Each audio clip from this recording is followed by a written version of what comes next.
네, 오늘 시작 기도는 집에서 머리글 함께 읽으면서 시작 기도 바치려고 합니다. 교육분과장님 소개하시면서 KBS 1FM 이상엽 아나운서 멘트가 떠올랐는데 기다리고 있었습니다. 멘트가 떠올랐습니다. 집에서 머리글 피셨어요? 성부와 성자와 성령의 이름으로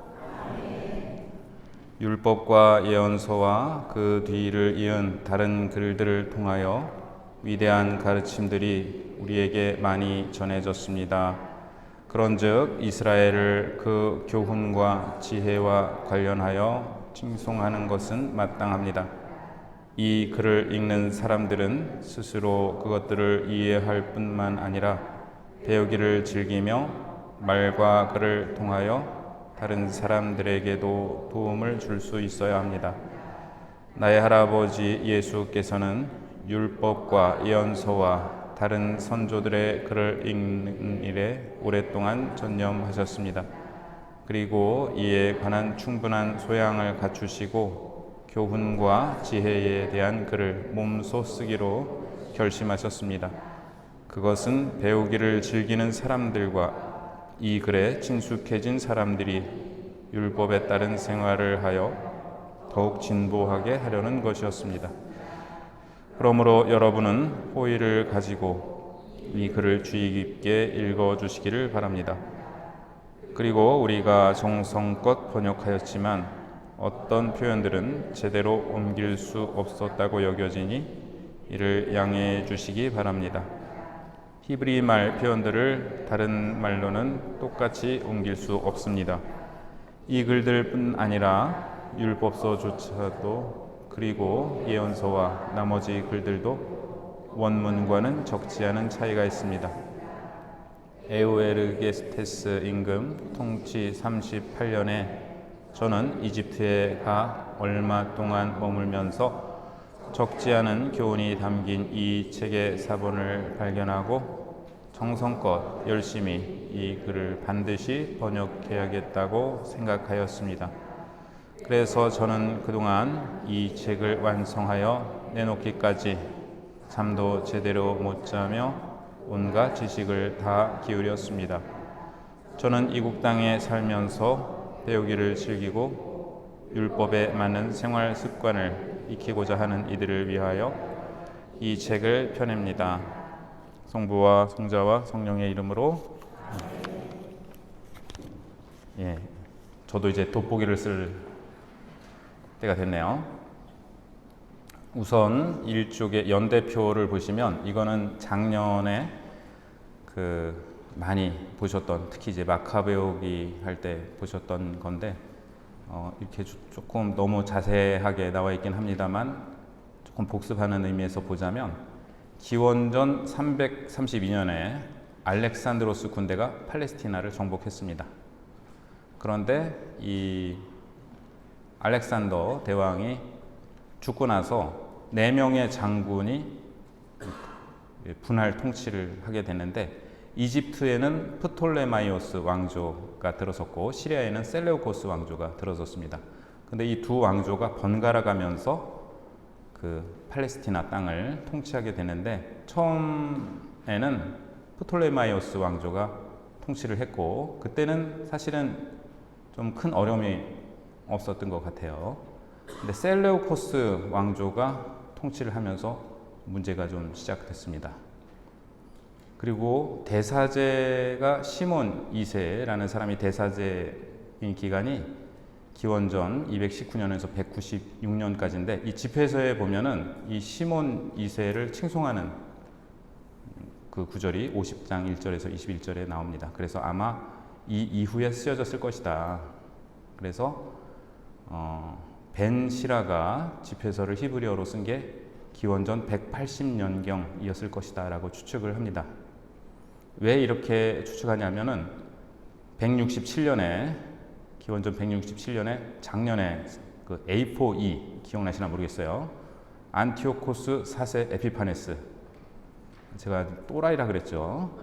자기가 신의 현현이라 그러면서 자기를 섬기게 이 사람이 엄청난 박해를 하면서 이제 그 박해가 일어나는데 유다교의 경신례를 그 많은 변명을 공포하고 예루살렘 성전을 제우스 신에게 헌정해서 이 마타티아스의 주도로 항전이 전개가 됐습니다. 근데 이 집회서는 이 사건을 다루질 않아요. 그러니까 이거를 다루지 않을 수가 없는데 안 다루는 걸로 봐서 그래서 지필연대를 그때로 쓰는 거고, 그 다음에 조금 전에 읽은 우리 머리글에서 에우에르게테스 38년, 이 사람이 왼쪽에 보시면 프톨레마이오스 7세라는 설도 있고 8세라는 설도 있습니다. 그리고 통치 연대도 다 틀린데 공동 통치 기간이 있어서 그런 것 같아요. 그래서 170년부터 통치했다고 치고 이 사람을 에우에르게테스라고 봤을 때 통치 38년이 언제냐 하면은 기원전 132년입니다. 그래서 그 손자가 집회서를 그리스어로 번역한 것으로 생각이 듭니다. 그래서 히브리어로 쓰여진 것하고 그리스어로 쓰여진 것하고 두 개가 있는 거예요. 자, 그런데 이제 유다교에서는 집회서를 경전으로 인정하지 않습니다. 그래서 히브리어로 쓴 거는 4세기 이후에 소실된 걸로 여겨졌어요. 그러다가 19세기에 다시 발견이 됐습니다. 그래서 근데 발견하고 보니까 그리스어로 번역한 거랑 좀 차이가 있는 부분도 있어요. 그러면은 어떤 거를 인정할 것인가? 어떤 걸 성경으로 볼 것인가? 그리고 그리스어 번역도 크게 두 가지 이렇게 종류가 있어요. 그러다 보니까 조금 성경 이 집회서가 어떤 거는 이탈릭체로 쓰기도 하고 뭐 절도 조금 다르고, 그다음에 어느 나라는 그리스어 사본 중에 어떤 나라는 뭐 짧은 사본, 어떤 나라는 긴 사본 이렇게 채택하고 있어서 그것도 다르고, 그래서 좀 복잡한 상황입니다. 네, 그거를 먼저 말씀을 드리고요. 집회서라는 명칭은 초대교회에서 예비 신자들의 도덕 교육을 위한 지침서로 널리 쓰였기 때문에 오래전부터 교회의 책을 뜻하는 에클레시아스티쿠스 라고 라틴어로 이렇게 했는데 우리말은 집회서로 이걸 번역을 했습니다. 그 저자는 50장 27절에 보시면 예루살렘 출신 엘아자르의 아들 시라의 아들인 나 예수는 마음으로부터 지혜를 이 책에 쏟아부었다. 그러니까 예수님하고 이제 이름이 같아요. 시라의 아들 예수. 근데 히브리어로는 벤시라 예요.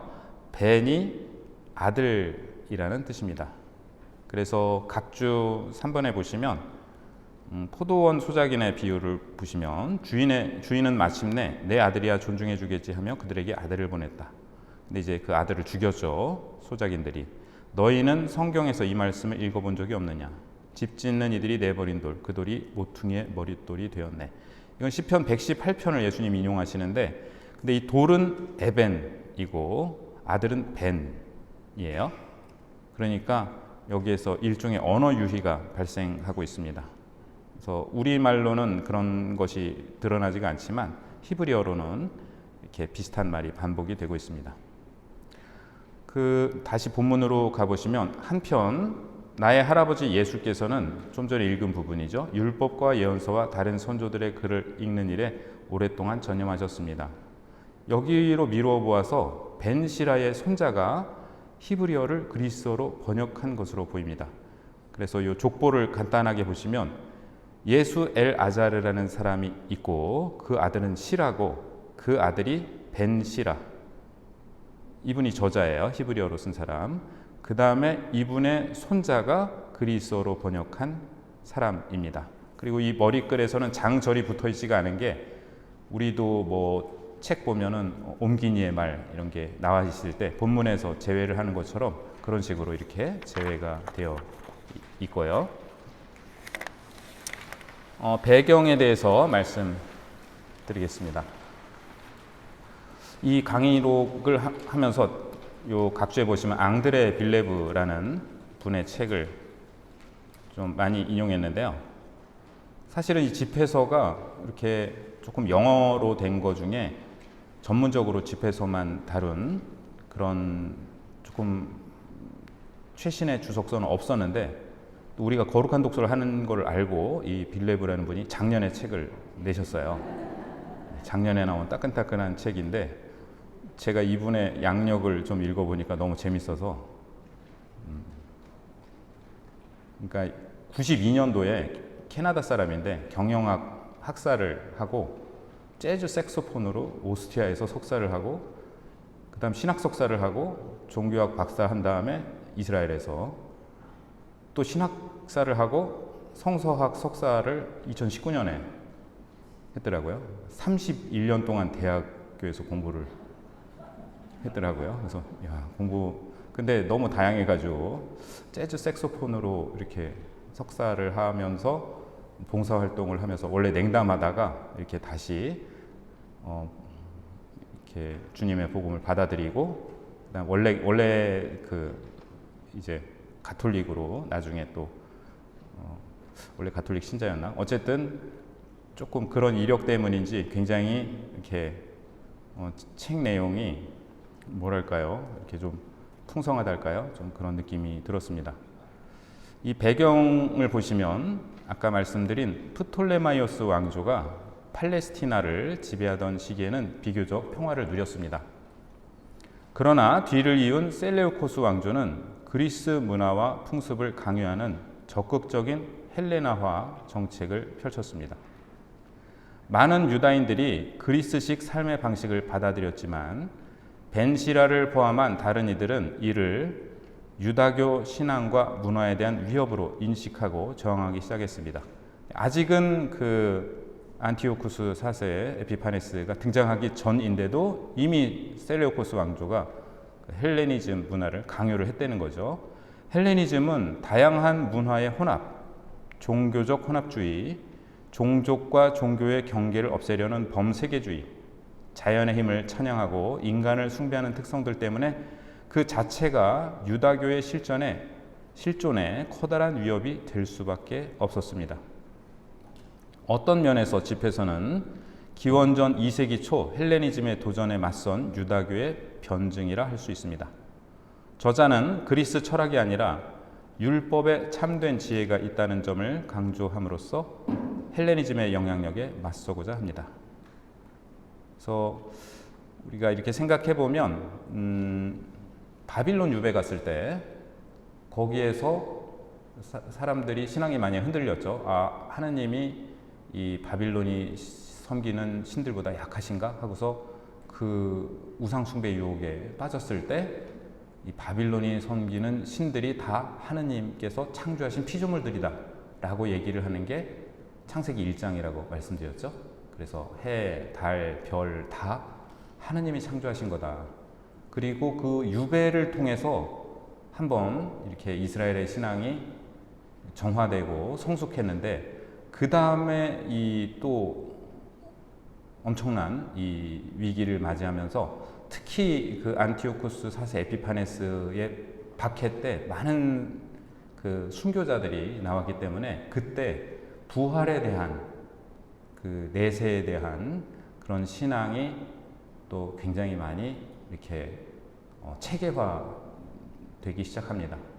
그래서 그 헬레니즘의 영향 하에서 집회서는 나름대로 특히 이제 보면은 그동안의 지혜가 조금 인간 이성에서 출발하고 그리고 주위에 있던 나라의 영향도 받아서 그렇게 지혜문학들이 작성이 됐는데, 이 저자도 자기도 외국을 다니고 그러면서 얻은 견문이나 이런 것들을 적극 활용을 하지만 근본적으로는 이 헬레니즘의 다신교와 이 유다교의 야훼 하느님 믿는 이 유일신교랑 양립할 수 없다라는 거를 주장을 하고, 그 다음에 그 지혜가 사실은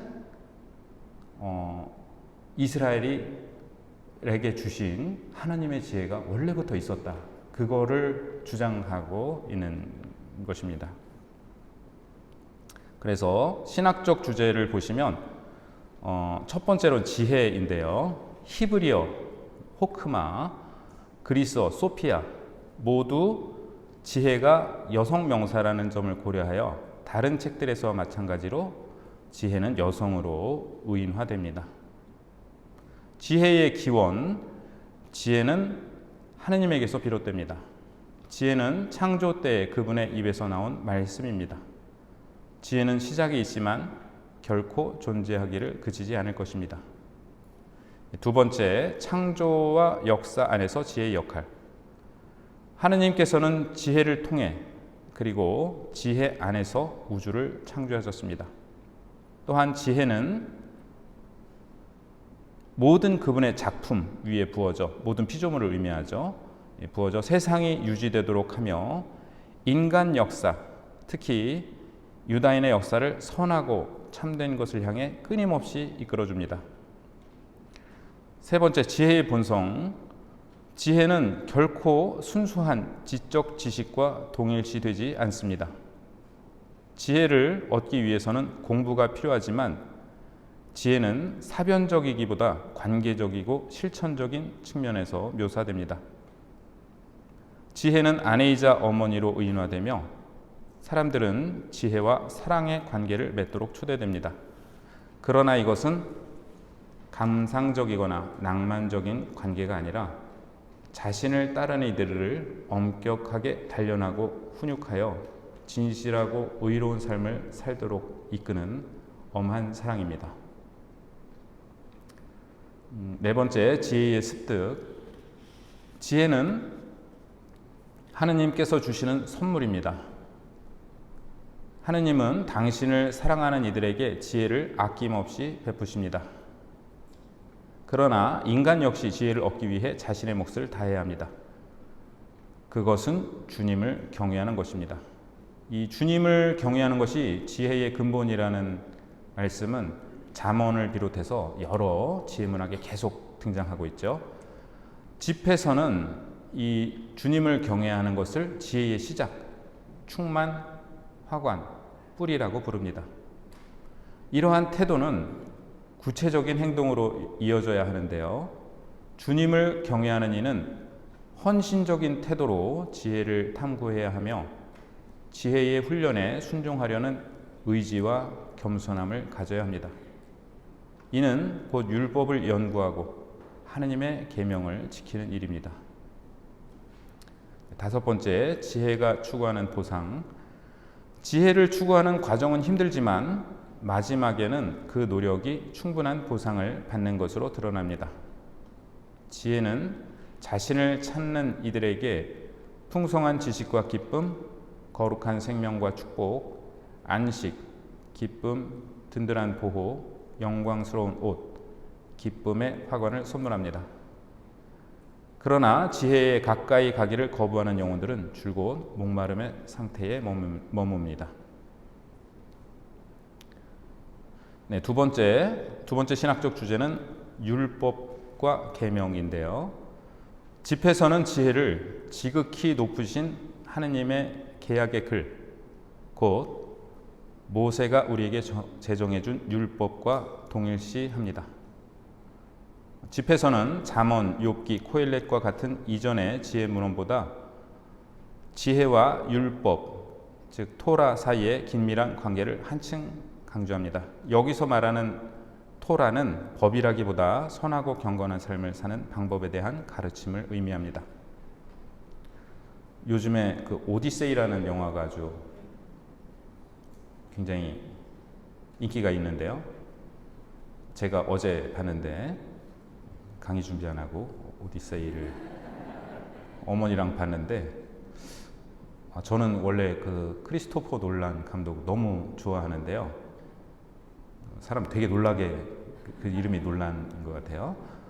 그런데 조금 영화 보고 나서 뭐랄까 좀 그러니까 어머니랑 같이 보다 보니까 어떤 약간 좀 잔인한 장면은 너무 사실적이지 않았으면 좋겠다라는 좀 그런 마음이 좀 들었는데 조금 영화를 너무 잘 만들어서 그런지 조금 그런 장면들이 좀 약간 걸렸어요. 그래서 제가 조금 기대했던 거랑 영화가 다른가 그랬는데 또 보고 나서 이런저런 또 리뷰들을 보니까 이렇게 요즘 이렇게 똑똑한 분들이 너무 많아요. 리뷰 보면은 이래서 이게 잘 만든 영화라 그러는 거구나 하고 좀 느끼게 돼서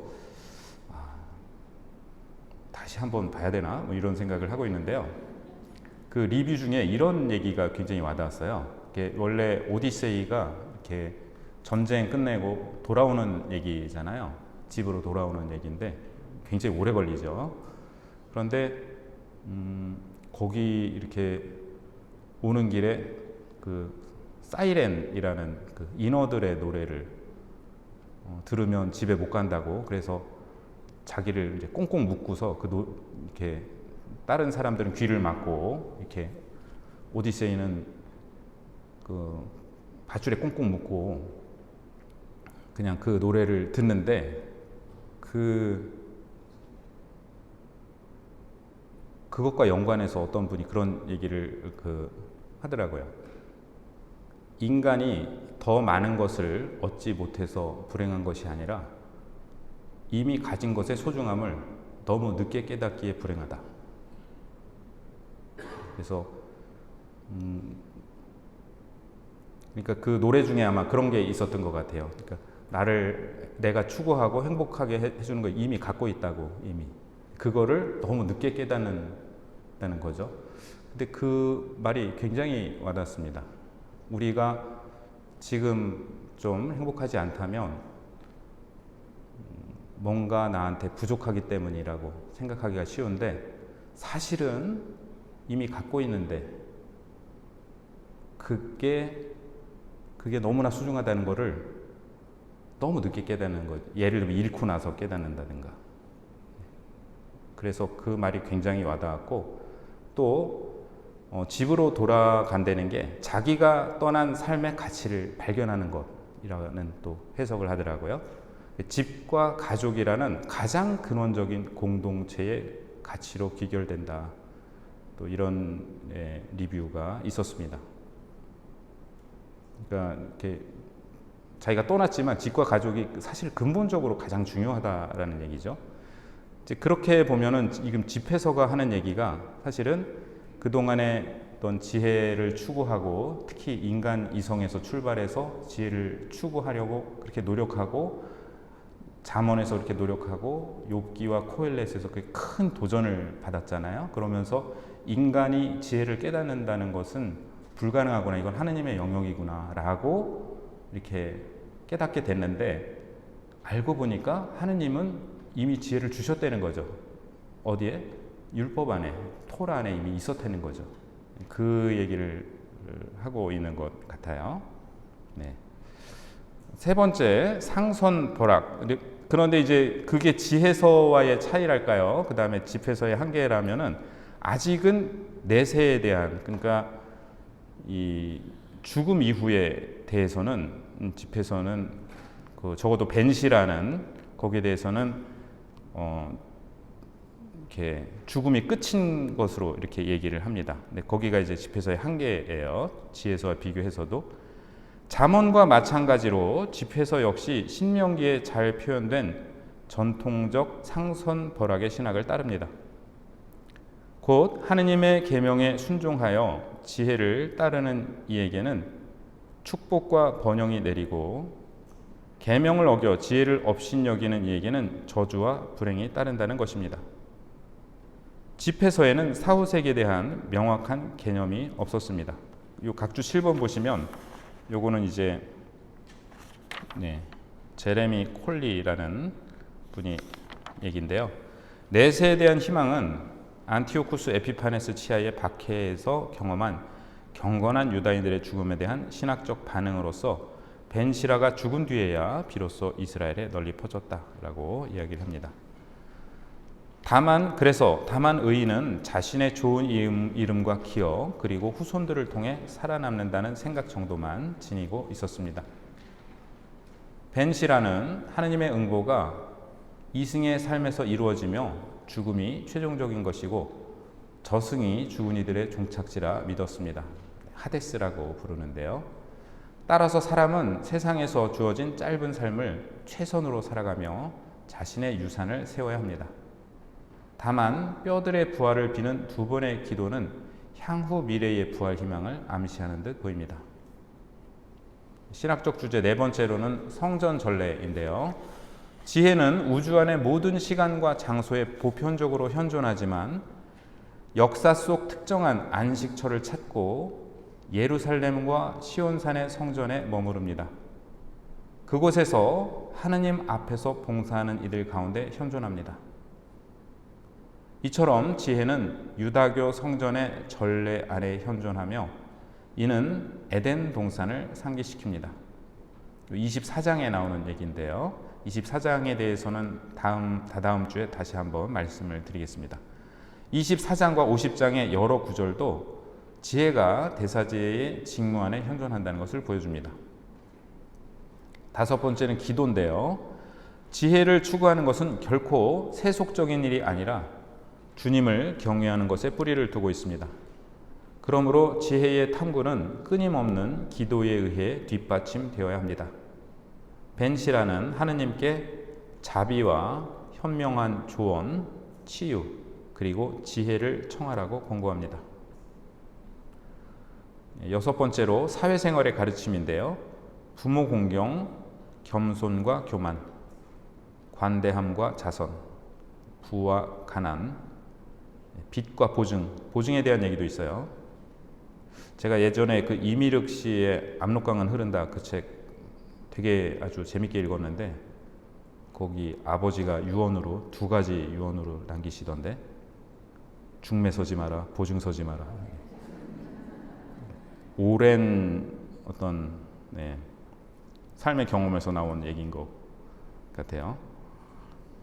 절제와 혀를 다스림, 음식과 잔치, 지도력, 인품의 의연함, 부지런함과 노고, 참된 우정과 거짓 우정, 여성과의 관계. 요것도 좀 이제 뭐냐면은 이렇게 남성들을 대상으로 썼어요. 남자가. 그러니까 여성에 대해서 이렇게 여성과의 관계만 나오고 남성과의 관계는 안 나오죠. 네, 근데 그런 성경 이렇게 그 시대에 헬레니즘 시대의 그런 어떤 한계를 우리가 감안을 하고 읽어야 될 것 같습니다.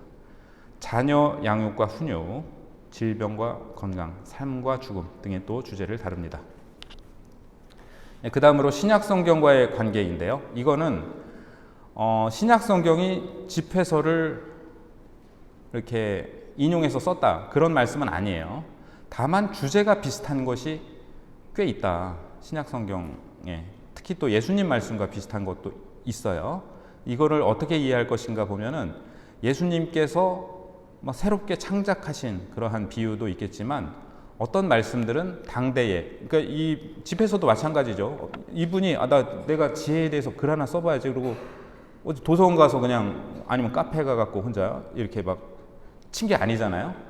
여기저기 있는 글들을 모아가지고 당대의 유명한 글들 그런 걸 모아서 쓴 것처럼 예수님께서 그러한 것들이 사람들한테 친숙하니까 그러한 비유를 들어서 이렇게 말씀을 하신 것이라고 볼 수가 있겠죠. 그래서 당대 사람들한테 굉장히 친숙했던 이미지들을 사용해서 말씀하신 것도 있고 또 예수님께서 새롭게 말씀하신 것도 있고 근데 이 비슷한 것들을 이제 보자면 마태복음 18장에 매정한 종의 비유 나오잖아요. 그러니까 1만 달란트 빚진 그 빚을 탕감받아 놓고 자기한테 100데나리온밖에 빚지지 않은 동료를 용서하지 못한 종의 비유가 집회서 28장 2절과 4절의 말씀과 좀 연관이 될 수 있습니다. 같이 읽어보실까요? 내 이웃의 불의를 용서하여라. 그러면 내가 간청할 때 내 죄도 없어지리라. 인간이 인간에게 화를 품고서 주님께 치유를 구할 수 있겠느냐? 인간이 같은 인간에게 자비를 품지 않으면서 자기 죄의 용서를 청할 수 있겠느냐? 네, 그리고 이 말씀은 주님의 기도와도 연관이 되는 것 같아요. 저희에게 잘못한 일을 저희가 용서하오니 저희 죄를 용서하시고. 네, 두 번째로는 마르코 복음이 제시하는 십계명 목록에는 집회서에 나오는 그리스도 문장 횡령해서는 안 된다가 포함되어 있습니다. 이것 역시 집회서를 참조해서 복음을 썼다 그 말씀이 아니고 네, 그렇다는 얘기예요. 세 번째, 루카복음에 보면 어리석은 부자의 비유, 이거 추석 때마다 나오는, 그 왜 하필 추석 때 이 복음을 이렇게, 그죠? 이 어리석은 자야 오늘 밤 내 영혼을 가져가리라. 조금 강론하기 굉장히 어려운. 네. 근데 이 말씀과 연관되는 집회서의 말씀 11장 18절에서 19절 같이 읽어보실까요? 애를 쓰고 인색하게 굴어서 부유해지는 자가 있는데 그에게 돌아갈 몫은 이러하다. 그가 나는 휴식을 얻게 되었으니 이제 나의 재산으로 먹고 즐기리라. 하지만 그는 자기 재산을 다른 사람들에게 남기고 죽기까지 시간이 얼마나 남았는지 알지 못한다. 네. 그 다음에 이제 과부의 청을 들어주는 불의한 재판관의 비유. 그러니까 재판관이 나는 의롭지도 않지만 나를 귀찮게 하니까 이거 들어줘야겠구나 하듯이 하느님께 이렇게 간절히 청하라고 예수님 하신 말씀인데요. 35장 17절에서 22절 같이 읽어보시겠습니다. 그분께서는 고아의 간청을 무시하지 않으시고 과부가 쏟아놓는 하소연을 들어주신다. 과부의 눈물이 그 뺨에 흘러내리고 눈물을 흘리게 한 자를 거슬러 그가 부르짖지 않겠느냐. 뜻에 맞게 예배를 드리는 이는 받아들여지고 그의 기도는 구름에까지 올라가리라. 겸손한 이의 기도는 구름을 거쳐서 그분께 도달하기까지 위로를 마다한다. 그는 지극히 높으신 분께서 살펴주실 때까지 그만두지 않으니 그분께서 의로운 자들의 송사를 듣고 판결해 주신다. 네, 그리고 네 번째로 요한복음의 머리글이 인간의 육체에 천막을 친 하느님의 말씀에 대해 말할 때, 인간의 육체에 천막을 쳤다는 게 무슨 뜻인가 좀 이따 말씀드릴게요. 하느님의 지혜가 예루살렘의 자리를 잡은 것에 대한 집회서의 시를 상기시킵니다. 그래서 집회서 24장 8절 같이 읽어보실게요. 그때 만물의 창조주께서 내게 명령을 내리시고 나를 창조하신 분께서 내 천막을 칠 자리를 마련해 주셨다. 그분께서 말씀하셨다.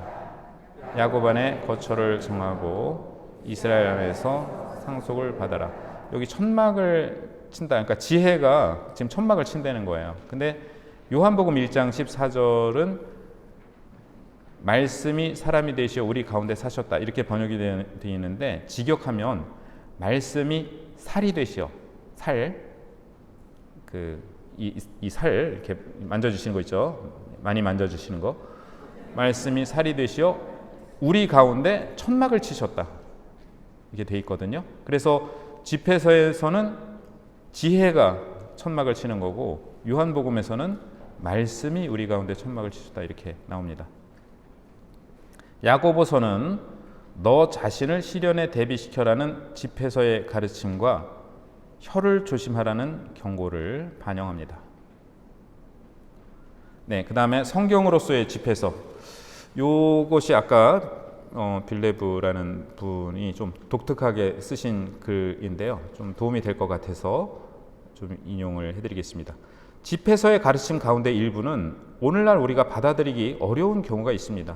그런 거 좀 마주치셨어요? 네. 또 어떤 대목은 그리스도교의 가르침과 상반되는 것처럼 보이기도 합니다.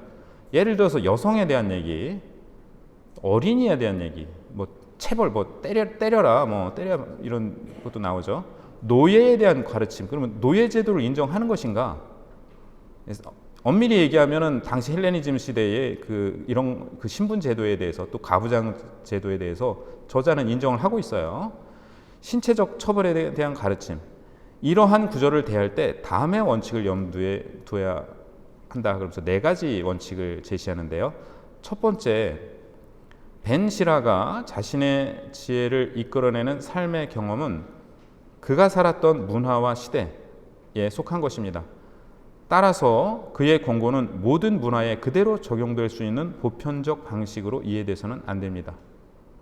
오히려 해석자는 그 문화적 상황을 유추하여 이해하고 성령의 인도를 받아 그것을 올바르게 해석해야 합니다. 그래서 가톨릭 교회교리서 110항을 참조할 수 있는데요. 110항 같이 읽어보실까요? 성경 저자들의 진술 의도를 알아내려면 그들의 시대와 문화의 상황뿐 아니라 당시의 일반적인 문학 유형과 이해, 표현, 서술 방식 등을 염두에 두어야 한다. 왜냐하면 진리는 본문에서 역사적, 예언적, 시적 양식 또는 다른 화법 등 여러 양식으로 각각 다르게 제시되고 표현되기 때문이다. 예, 요거는 사실은 2023년도 대림특강 때 우리 거룩한 독서를 시작하면서 말씀드렸었는데요. 그 윗부분에 윗줄에 성령의 인도를 받아 해석해야 된다. 그럼 성령의 인도가 뭐냐? 그 각주 11번 보시면 그때 드렸던 말씀이지만 제2차 바티칸 공의회는 성령을 따르는 성경 해석을 위해 세 가지 기준을 제시합니다. 첫 번째 같이 읽어보실까요? 성경 전체의 내용과 단일성에 유일할 것. 예수 그리스도께서는 부활 이후 밝혀진 하느님 계획의 중심이시며 심장이십니다. 그래서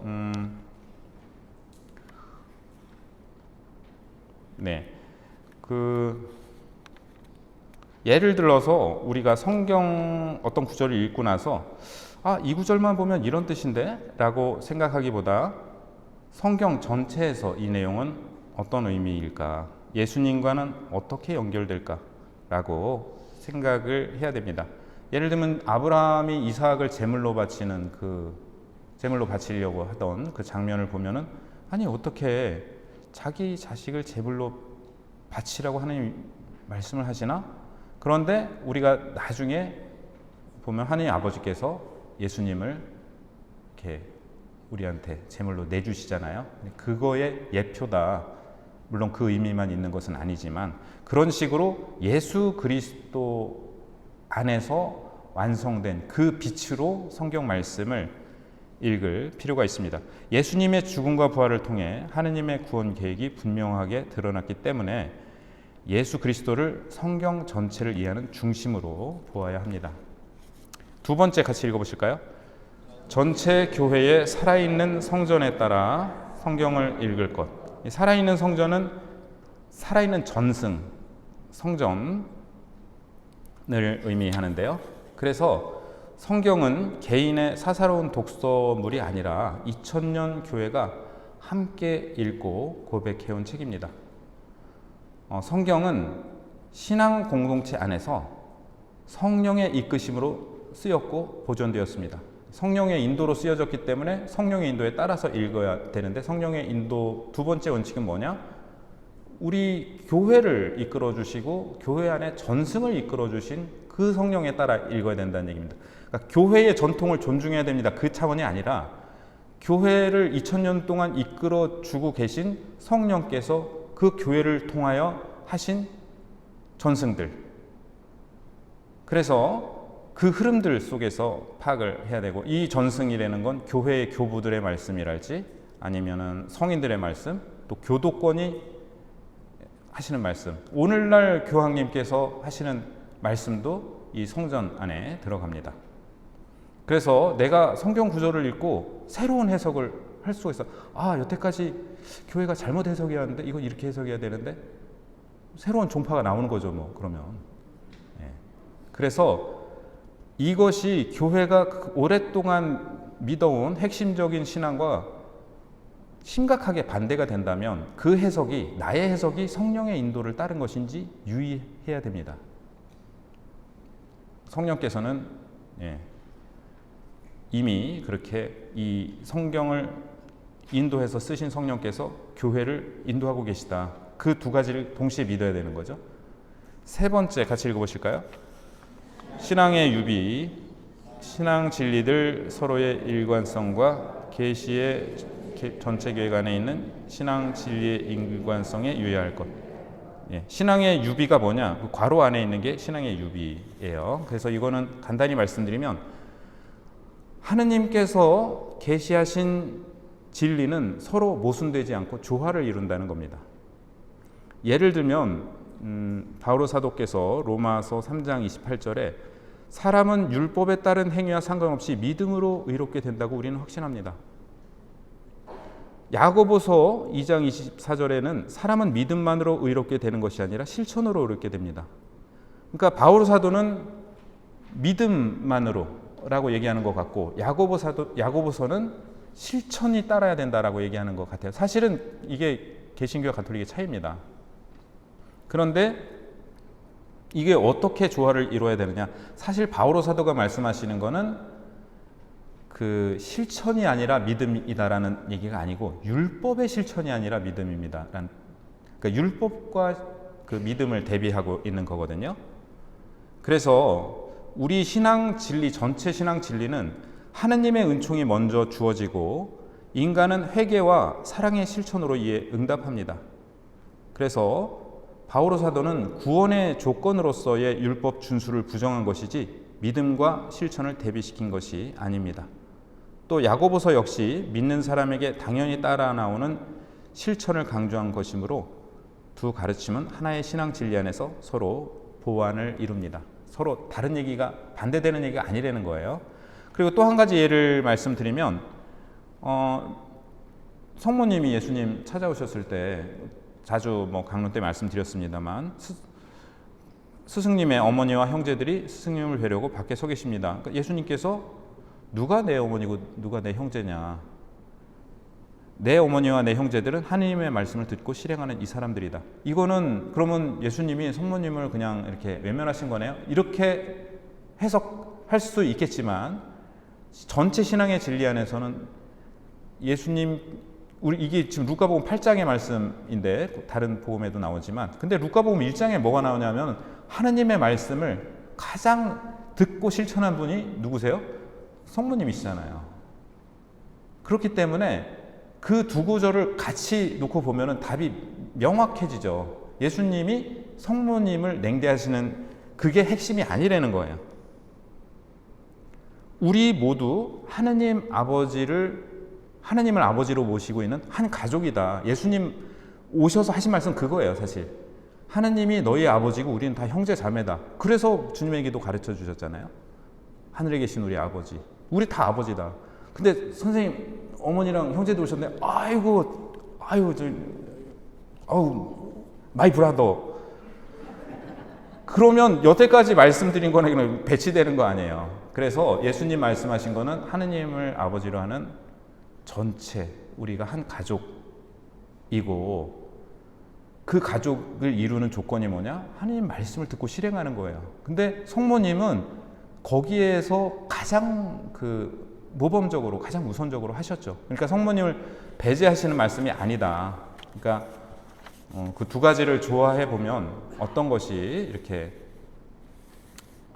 어떻게 조화를 이루어야 될지 우리가 알 수 있으리라고 생각을 합니다. 네. 그 다음에 두 번째 다시 본문으로 와서요. 유인물. 독자는 문학 유형을 인식해야 합니다. 예를 들어서 집에서는 어떤 요점을 강조하기 위해 비유와 과장법을 사용합니다. 따라서 집에서의 충격적인 표현을 반드시 문자 그대로 받아들여야 하는 것은 아닙니다. 오히려 독자는 저자가 그러한 비유와 과장을 통해 무엇을 전달하려 했는지를 분별해야 합니다. 그러니까 그 표현에 너무 매달리기보다 무슨 얘기를 하려고 이렇게 과장을 했는가. 그래서 제가 그런 이제 공부 잘하는 법에 대해서 신학생들한테 이렇게 얘기한 적이 있는데 수업 시간에 교수님이 무슨 말씀을 하시면 지금 무슨 얘기를 하시려고 하는 건가? 무슨 얘기를 하고 계신가 뿐만이 아니라 무슨 얘기를 하려고 하시는 건가? 무슨 예를 들고 계시단 말이에요. 그럼 무슨 얘기를 하려고 저 예를 들고 계신 건가? 그리고 오래 얘기하면 뭔가 중요한 얘기겠죠. 그래서 그게 핵심인 거잖아요. 그리고 그게 시험에 나올 거고. 근데 끝나고 보면 맨날 웃긴 얘기만 기억하고 내용은 기억 못하는 경우들이 많아요. 그러니까 재밌다 하고 그 얘는 기억을 하는데 그래서 무슨 얘기 하려고 그런 거지? 그거는 모르면 핵심을 파악을 못한 거잖아요. 우리가 성경을 읽을 때도 이 말씀을 왜 이렇게 하고 계신가? 이 말씀 왜 하시고 계신 건가? 예를 들면은 베드로한테 사탄아 물러가라. 어떻게 제자 보고 사탄이라고 할 수가 있나? 우리가 그 표현에 매달리기보다 예수님 왜 그 말씀을 하셨는가? 하느님의 뜻보다 사람의 일을 우선하는 게 그게 사탄이 하는 일이고, 지금 예수님은 하느님의 뜻을 이루기 위해, 인류를 구원하기 위해 당신 희생제물로 바치러 오셨는데 그 얘기했는데 처음부터 그거를 이렇게, 그것도 사랑하는 제자가 말리니까 그건 큰 유혹이 될 수 있죠. 그래서 그거를 경계하라는 말씀이지, 그래서 어떤 과장이나 비유나 어떤 충격적인 말씀에서는 그 말씀을 왜 하시는가, 왜 하고 계신가, 뭘 말씀하려고 하시는가, 그거를 이렇게 주의를 기울여야 된다라는 말씀이고요. 세 번째, 모든 성경은 영감을 받은 것이지만 성경의 각 책은 서로 다른 시대와 상황, 문학 유형과 구원 역사적 단계 안에서 기록되었으므로 그 메시지와 계시의 표현 방식에는 차이가 있습니다. 지혜 문학은 예언서와 같이 하느님 말씀을 직접 선포하는 방식보다는 인간의 경험과 성찰을 통해 하느님의 지혜와 올바른 삶의 길을 제시하는 방식으로 계시를 전달합니다. 그러니까 율법 같은 경우에는 이게 율법이다 하고 하느님 말씀이다라고 전해요. 그 다음에 율법 예언서에서도 하느님 이렇게 말씀하신다고 전해요. 그런데 지혜 문학에서는 하느님 이렇게 말씀하신다라고 전하지는 않아요. 그 방식에도 좀 유의를 기울여야 된다는 거예요. 네 번째, 구약 성경이 비록 하느님의 구원하시는 사랑과 숭고한 지혜의 보물 창고라 할 수 있지만 그 안에는 교리적으로 불완전하고 일시적인 내용도 포함하고 있습니다. 이는 메시아의 죽음과 부활, 그리고 신약 성경과 교회의 가르침 안에서 더 충만하게 이루어질 것을 기다리는 것입니다. 관련된 성경 중에 뭐가 더 중요한 성경이 있고 덜 중요한 성경이 있나요? 있다고 말씀드렸어요. 네, 뭐가 중요하죠? 복음서가 제일 중요합니다. 그래서 다 똑같지 않아요. 복음서가 가장 중요하고 우리는 복음의 빛으로 다른 성경들을 봐야지 되고, 122항 같이 읽어보실게요. 사실 구약의 경륜은 구세주이신 그리스도의 오심과 메시아 왕국의 도래를 준비하는 것이었다. 구약 성경은 비록 불완전하거나 일시적인 것들을 포함하고 있지만 구원을 위한 하느님의 사랑의 교육 방법 전체를 증언한다. 구약 성경은 하느님을 생생하게 느끼게 하고 하느님에 관한 숭고한 가르침과 인생에 관한 건전한 지식과 기도의 놀라운 보물을 담고 있으며 그 안에 구원의 신비가 감춰져 있다. 이렇게 말을 왜 이렇게 어렵게 표현하나 하고 생각하실 수 있지만 사실은 되게 조심스러운 얘기예요. 구약 성경은 불완전하고 일시적이다 이렇게 얘기하면 안 되는 거예요. 비록 불완전하거나 일시적인 것들을 포함하고 있지만, 그래서 그 위에 다시 보시면 그리스도인 독자들은 신약 성경과 교회 안에서 이루어진 충만한 계시의 빛에 비추어 집회서를 해석해야 합니다. 자, 어떤 경우에는 신약의 계시가 집회서의 가르침을 발전시키기도 하고, 예를 들어서 집회서가 부활에 대해 제한적으로 언급하는 부분, 이거는 신약이 더 발전을 시키고, 어떤 경우에는 집회서의 가르침을 완성하거나 넘어섭니다. 원수를 사랑하라는 가르침 등. 이렇게 비춰봤을 때 예를 들면 25장 24절에 죄는 여자에게서 시작되고 여자 때문에 우리 모두가 죽는다, 이런 구절이 있어요. 이런 어떻게 해석해야 될 것인가? 이런 빌레브라는 아까 그분의 얘기인데 로마서 5장 12절, 17절, 19절의 가르침으로 균형을 잡아야 한다. 로마서 제가 읽어드릴게요. 5장 12절, 한 사람을 통하여 죄가 세상에 들어왔고 죄를 통하여 죽음이 들어왔듯이 또한 이렇게 모두 죄를 지었으므로 모든 사람에게 죽음이 미치게 되었습니다. 또 17절에서 19절은 사실 그 한 사람의 범죄로 그 한 사람을 통하여 죽음이 지배하게 되었지만 은총과 의로움의 선물을 충만히 받은 이들은 예수 그리스도 한 분을 통하여 생명을 누리며 지배할 것입니다. 그러므로 한 사람의 범죄로 모든 사람이 유죄 판결을 받았듯이 한 사람의 의로운 행위로 모든 사람이 의롭게 되어 생명을 받습니다.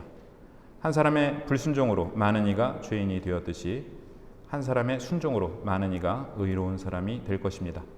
그래서 이렇게 집에서 이 구절은 이거는 이 구절은 그러니까 이제 창세기에 대한 해석인데 좀 일방적인 해석이죠. 예를 들면 하와가 잘못해서 이렇게 했다라고 해석을 하는 건데, 그렇게 사실 그런 해석이 잘못됐다라고 예수님 말씀하신 게 성모님을 여인이시여라고 부르면서 이 구원의 역사가 여인으로부터 새롭게 시작된다는 것을 지난번에 말씀드렸었는데요. 그래서 이 로마서에서 바울 사도 말씀은 하와가 아니라 아담이 문제야, 그 얘기가 아닌 거예요. 아담 안에서 우리 모두가 죄를 지었다라는 말씀이고, 그래서 지금 아까 말씀드린 세 가지 원칙, 성령을 따르는 성경 해석, 이거를 종합을 해보자면, 첫 번째, 예수 그리스도를 중심으로 전체를 보아야 한다. 두 번째, 교회의 전통적 가르침 안에서 읽어야 한다. 세 번째, 전체 신앙 진리와 모순되지 않게 해석해야 한다. 이렇게 정리를 할 수 있겠습니다. 네, 오늘 전에는 2주가 금방 가는 것 같더니 이번에는 한 달이 금방 가는데요. 이렇게 방학하고 다시 시작했는데 오늘 함께 해주셔서 감사합니다. 그럼 2주 뒤에 또 뵙겠습니다. 감사합니다.